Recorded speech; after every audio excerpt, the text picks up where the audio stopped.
বুধবার দুপুরে জমজমাট লাঞ্চের থালার আইডিয়া শেয়ার করতে চলে এলাম। বাটি চাপা গরম গরম ভাতের সাথে প্রথম পাতে খাওয়ার জন্য ছিল বকফুল বাটা। রসুন, কালো জিরে, কাঁচা লঙ্কা দিয়ে এই বকফুলটা আমি বাটলাম প্রথমবারের জন্য।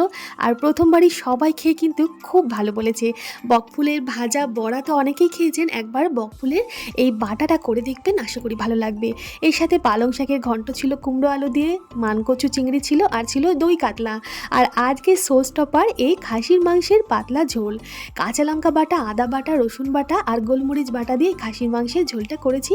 টক দই একটু দিয়েছি বটে, তবে টমেটো দিইনি, লঙ্কার গুঁড়োও দিইনি, তাই এইরকম রঙটা হয়েছে। গোটা গোটা রসুন দিয়েছিলাম, খেতে কিন্তু দুর্দান্ত হয়েছিল।